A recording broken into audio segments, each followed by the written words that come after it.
Okay, today I'm going to do a quick review of the new Empire axe because a few people have asked me to do one, so I'll give it a shot. Here we go. This is the box that you get when you buy your gun. It comes with a barrel cover, which you can see I got a little bit of blue paint because I've been using the gun up to EMR. You get a DVD with the manual on it. It's got the Empire catalog and a few little product demonstrations and commercials in there. You get a little quick start sheet, basic setup and adjustments and whatnot on the gun. Of course, you get the main body of the gun, which is, this one is the Olive and Earth.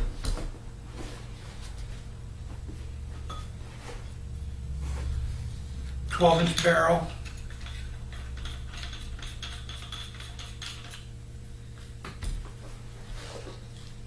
And parts kit, wrenches, fuel rings, a little bit of lube, a couple spare parts in there.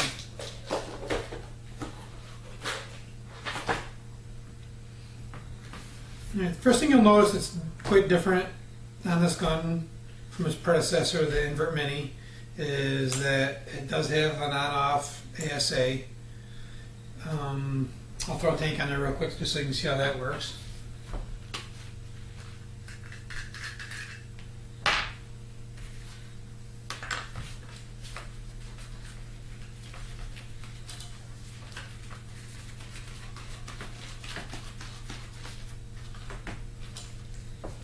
Screw it on, flip the lever, you're all gassed up.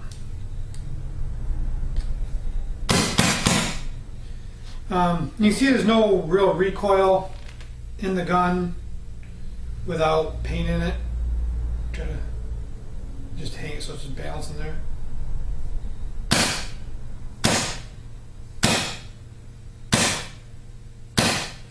Gun doesn't really move. Of course, you're going to get some recoil when you're throwing paint through it, just the kinetic energy of air moving a ball. You have to have some force coming back on you. Different guns have different ways to minimize or not that kinetic energy, but the axe feels like it has a little bit less recoil, a little bit less kick than the Invert Mini. Whether it does or not, I'm not sure, but as far as felt, it's different. I think some of that has to do with the fact that the gun is now a little bit longer, your hands are a little bit further apart, so I think that kind of controls that a little bit better now. We also have a little bit longer foregrip. It's smoothed out, it's got a lot more radius on the front edge. It feels a lot more natural to hold on to. You've got a lot more room where you can actually wrap your thumb around through there and still have plenty of room for your fingers on the trigger, so that's nice. There is a roller bearing trigger now. It's a real smooth, crisp feeling trigger. It's also micro switched, so you can actually hear the trigger clicking, which is one of the areas that some people would screw up with their Invert Mini, where they'd adjust it and get their Hall effect sensor kind of out of whack, and then they couldn't figure out why their activation wasn't working. So this makes it a little bit easier for people to figure out. It's going to be a little bit more reliable system for a lot of guys, easier to deal with. It's got a quick release bolt system, but there is an airlock system in here that locks the bolt into position when you have gas going through the marker. So you can't pull this out while it's aired up. Flip your on off there, remove your tank, everything vents nice, tank comes off nice and easy, no more hard twisting, destroying your threads on your ASA and whatnot. To remove the bolt, you just simply push this little button right over here on the side. Try to get a little bit closer. I don't have anybody zooming, so I'll have to move things closer so we can see them. But there is a little button right here. You just push in on that, and when you do, push in on it, give the bolt a little turn this way, pull it back just a little bit, then back in and out.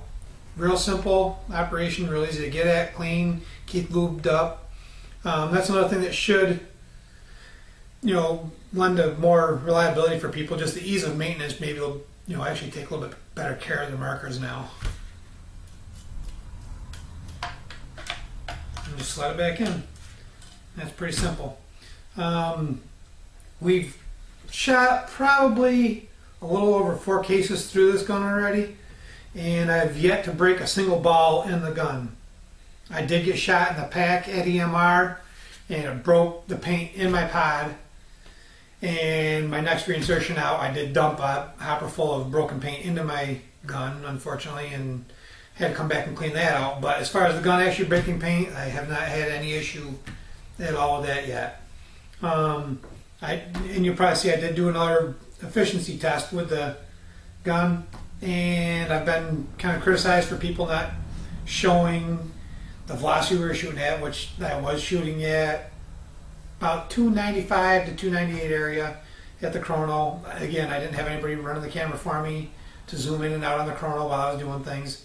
So I was chronoed it in the upper 290s with it.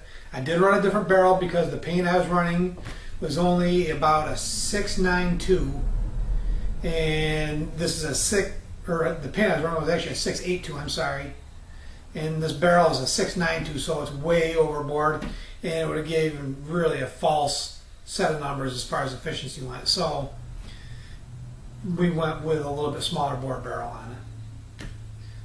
And again, we were ramping it 20 balls per second, and I was just doing it to make it quick so we'd get through the video before 20 minutes went by of me sitting there screwing around and semi-shooting slow. So it was no barrel breaks, no ball breaks at all. Everything's been good. No reliability issues. Played all weekend long at EMR, and everybody knows Castle's pretty rough on the gear. You get banged up, beat up, but the gun held up, and I can't complain at all. And it's kind of nice if anybody that's played EMR knows when you're attacking, you got to go up and charge all the way up that hill, get to the castle. You don't want to be going back down because you ran out of air.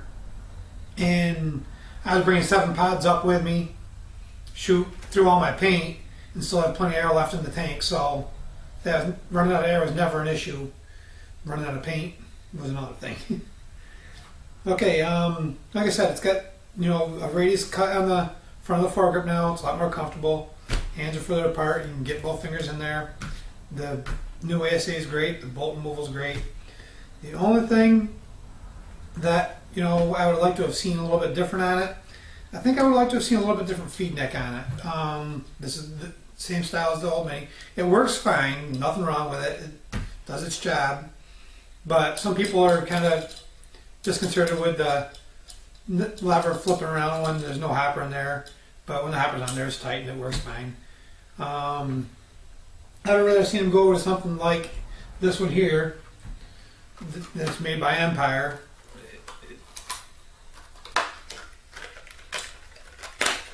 It's an Empire mini neck, and I'll bring this up the phone a little bit too.